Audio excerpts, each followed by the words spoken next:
Hey guys, today I want to talk about the worst advice people can give in the Philippines. And I hear this quite often about like people talking about starting businesses or something like that. And they said, well, my friend told me he's making all kinds of money off his sari-sari store, or they heard from some woman that a sari-sari store is good business. And that can be true in some cases, but let me tell you something, a sari-sari store does not make killer money. Not by Western standards. Maybe to a Filipino, maybe they're $50 or $100 or $200 a month. Might seem like a lot, but you know what? In the end, you're buying a lot of goods that are gonna be sitting there for a long time and they might never get sold, okay? Because you buy these little packets and they expire. And that's the part that a lot of Filipinos, they have people sending them money from back home, OFWs or family that lives in the US or whatever, and they think that they're gonna start a business and they're gonna start making some money. And then sometimes they just barely break even. And that's not good. Some of them, they rent out rooms and they make a little money.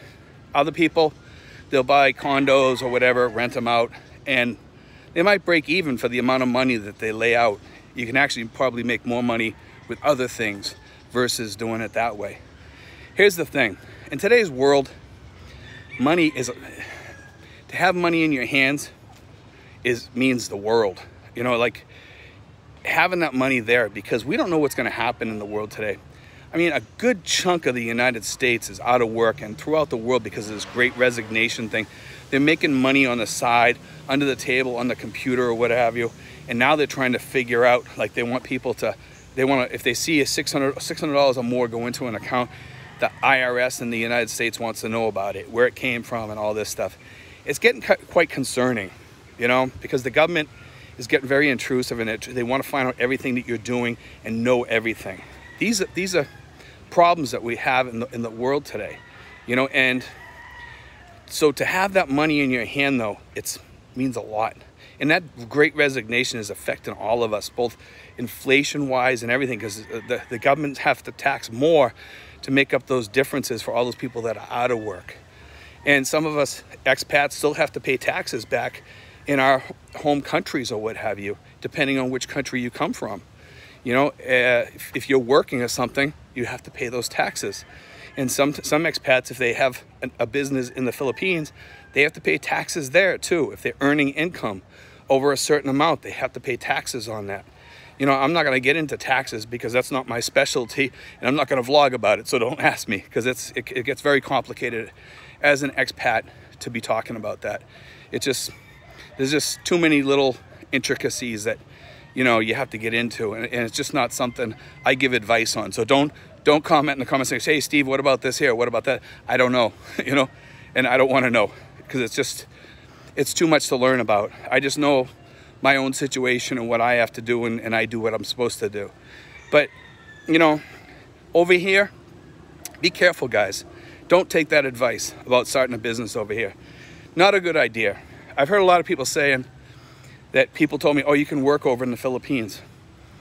You know, if you're a higher educated person and you have a specialized type of job and you bring it over here, hell yeah, you could probably make a lot of money over here, because they'd probably pay you to do something. Maybe we had one guy write saying he works with, I think he said he was an engineer or something, and he was talking about working maybe in Manila or one of the big cities, building big buildings or what have you. And I'm like, you know, yeah, hey, maybe that will work for you over here. It's one of the few jobs I was thinking about that might actually work over here. You know, if you're doing something like that, maybe you can make some decent money. But would I recommend it? No. When you come over here, retire. Stay retired. You know, try to live life as a retiree. Don't come over here, guys, to start a business or do this or do that. Unless you're doing it just for fun and you're going to make a few bucks or you're going to break even and you're happy doing it, then, hey, kudos to you. Go all out if you enjoy it and it means that much to you. But most people don't make any money here. The other thing over here is be careful of the girls. You know, some families will try to set you up with a girl or something like that, and the girl might be a person that's just looking out for her family. The family's pushing her towards you because of the fact that they know that you're going to supply money for them, or she will siphon off some of the money to send to them or help them. It's not about her and you that they're worried about. It's about them and her, okay? Now, I'm lucky. I'm lucky in this respect. My girlfriend doesn't ask me any money for her family. I've helped her family on my own, okay? I helped them for a while get on their feet. You know, one of them was sick, and I helped him get on his feet. I paid for the rent, things like that over at our other apartment that we have.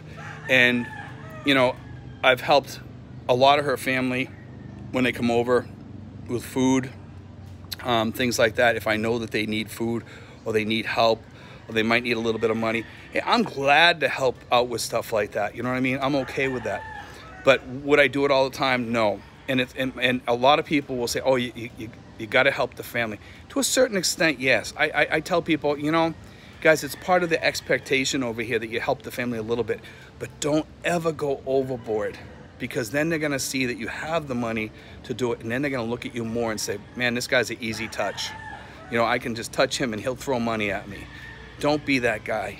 That's the guy you don't want to be. Yeah, if somebody's dying or something and it's your family, of course you would help your wife or your girlfriend to, you know, help them or something. But make sure you're doing the right thing. Think about it. Say, give me an hour to think about this and I'll get back to you, okay? Come back to me in about an hour, okay? And I'll try to see how much money I can give. And that way it gives you time to think about how much you want to give. So it's not like you're not going off your feelings at that moment because you feel bad for them and you throw them $200 or something like that.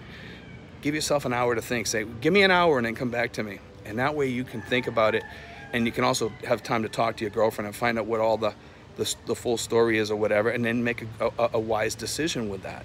You know, that's what you want to do. A lot of people will push you into these decisions to rush things. Don't rush. You know, fools rush in where angels fear to tread. I've said that before on here, and it's very, very true, guys. You know, like, just take a deep breath, think out everything before you give an answer to most things. Obviously, there's things you can answer right away, you know, but I'm talking about for the big decision things that are going to cost you money. When I'm talking about the following things: rents, leases, any of this stuff. Tell them you want to read it first, and you'll get back to them in an hour or so, or the next day, or what have you. Or if it's something you can read right there and you think you can make a wise decision, yeah, by all means do it. But just be careful, you know. Be careful with the advice that people give you. People give bad advice here a lot of the times. You know, like some people say you don't need paperwork for rentals or whatever. No, you do need paperwork with rentals.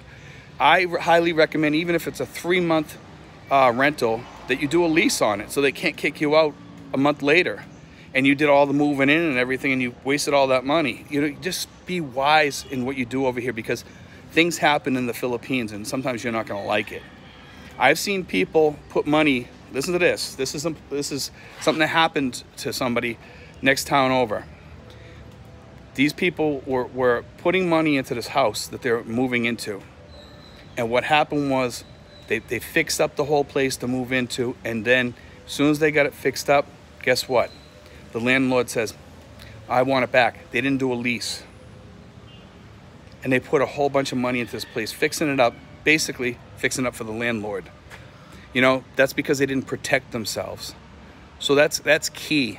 This is why I tell you, people, don't always take other people's advice. Be wise. Be wise. Think legally. You know, think legally all the time. What can happen? Okay, have a lot of foresight. Think ahead. Okay, what can happen in this situation? That's why I say kick back, take an hour to think out things when people ask you things that might be a delicate situation or might turn into a big cluster of problems. You don't need that. You guys don't need that. We're retired. We don't need these problems. You don't need problems in your life, in your retirement, guys.